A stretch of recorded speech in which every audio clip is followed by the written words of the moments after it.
Hello spark Riders, कैसे हैं आप लोग। मुझे उम्मीद है अच्छे होंगे। जैसा कि आप जानते हैं, मैं अपने दोस्तों के साथ आ पहुंचा था कश्मीर और थोड़ा श्रीनगर घूमने के बाद हमने ट्रिप का पहला दिन समाप्त किया। अरे, पिछला वीडियो नहीं देखा तो जाइए देख आइए। इस वीडियो को देखने का मजा दुगना हो जाएगा। चलिए आगे का सफर शुरू करते हैं। रात बहुत ठंड में बीती।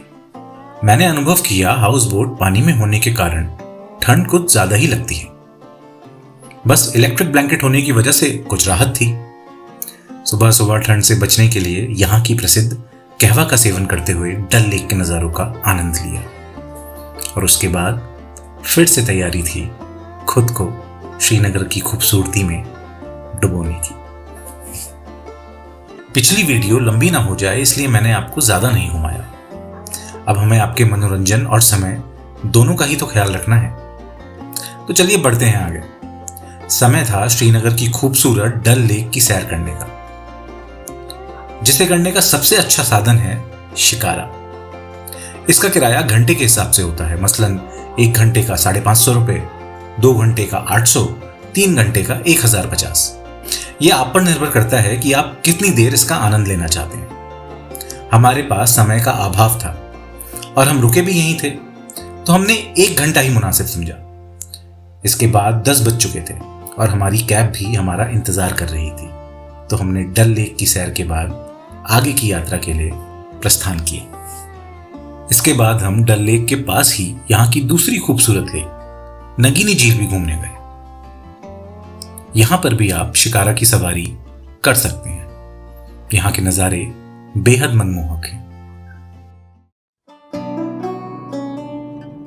अपनी यात्रा को आगे बढ़ाते हुए हमने यहाँ के सुप्रसिद्ध स्थान ट्यूलिप गार्डन जाने का फैसला किया। हर साल 7 दिन तक यहाँ ट्यूलिप समारोह चलता है, जिसमें 70 से अधिक ट्यूलिप की प्रजातियां देखने को मिलती हैं। ये गार्डन श्रीनगर के कई बगीचों में अपना अलग स्थान रखता है। जरा सोचिए, दूर जहां तक निगाहें जाएं, ऐसा लगता है जैसे रेशमी रंग बिरंगी कालीन बिछी हुई हो।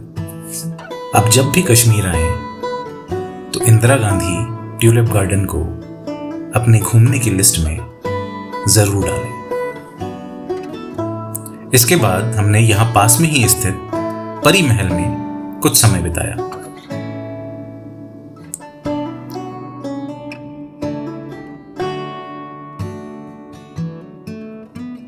कारवां को आगे बढ़ाते हुए हमारा अगला स्टॉप था शंकराचार्य मंदिर।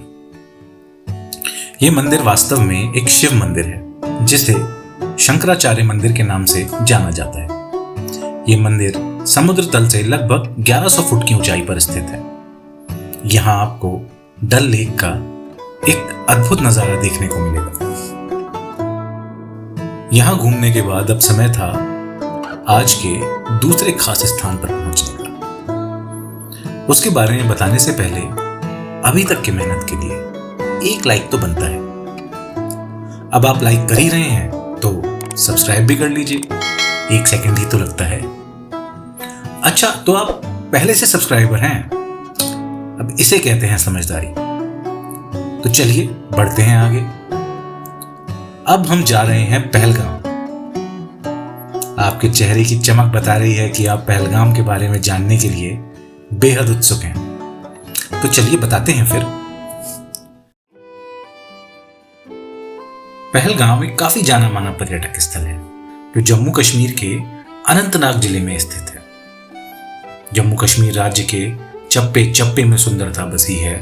हर कोना, हर जगह ऊपर वाले ने बड़ी फुर्सत से तराशा है।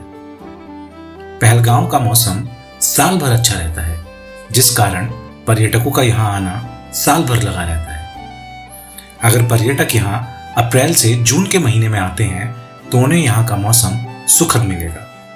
वहीं दूसरी तरफ अगर आने का मकसद बर्फबारी देखना है तो जनवरी से फरवरी के बीच का समय सही है। अगर बात पहलगाम आने के सबसे अच्छे समय की जाए तो जुलाई और अगस्त का समय यहाँ की यात्रा के लिए ठीक है। साथ ही इसी दौरान हजारों तीर्थयात्रियों को अमरनाथ घाट टी की यात्रा करते हुए देखा जा सकता है। इसे अमरनाथ यात्रा का मुहाना भी बोला जाता है। जी हाँ, सुप्रसिद्ध अमरनाथ यात्रा यहीं से शुरू होती है। जैसा कि मैंने पिछली वीडियो में बताया था कि हमने गाड़ी 4 दिनों के लिए पहले ही 11,000 रुपये में बुक कर ली थी, तो आज गाड़ी से ही हम लोग पहलगांव जा रहे हैं। हमारे जो कैब ड्राइवर हैं, इनका नाम है मकसूर भाई। हम लोग पुलवामा और अनंतनाग होते हुए पहलगांव की तरफ बढ़ चले। यहां पहुंचने पर पता चला कि हम सबको कोविड टेस्ट कराना होगा। हम सभी ने दोनों वैक्सीन्स लगवा रखी हैं, फिर भी हमें कोविड टेस्ट कराना पड़ा। ये पहलगांव में एंट्री के नियमों में शामिल है। इसके बाद हम पहलगांव की पार्किंग में पहुंचे ही थे, यहाँ एक घोड़े वाले ने हमें घेर लिया, जो कि आमतौर पर सब टूरिस्ट प्लेसेस में होता ही है। यहाँ घूमने के 6 पॉइंट्स हैं: बैसरन, दैनो वैली, वाटरफॉल, कनीमर्ग, पहलगाम वैली और तुलियान लेक। और इन सभी को घूमने के लिए घुड़सवारी सबसे उत्तम साधन है। अभी कोविड के चलते तुलियान लेक बंद है, तो हम 5 पॉइंट ही घूम सकते थे। बहुत बार्गेन करने के बाद हमें घोड़े की सवारी 1600 रुपये में पड़ी। घोड़े पर बैठते ही मुझे एक राजसी अनुभव होने लगा, जैसे मैं किसी सल्तनत का राजा हूं। हम तैयार थे अपनी यात्रा के लिए।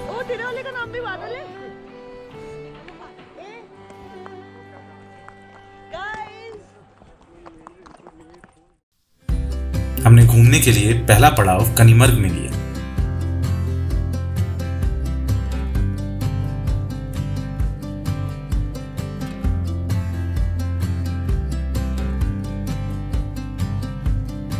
यहां कुछ फोटोज ली और आगे बढ़ चले। अब थोड़ा थक भी गए थे और भूख भी लगाई थी, तो दैनो वैली से पहले एक मैगी पॉइंट आता है। ये वही जगह है जहां बजरंगी भाईजान की शूटिंग हुई थी। यहां रुककर थोड़ा विश्राम किया और मैगी और चाय का सेवन किया। पहाड़ों की मैगी की बात ही कुछ और होती है। इसके बाद दैनो वैली और वाटरफॉल देखते हुए हम बैसरन पहुंचे और यहां का नजारा कुछ अलग ही था। यहां बर्फ की एक चादर बिछी हुई थी। यहां से बर्फ से ढके पहाड़ों का दृश्य मन मोह ले रहा था।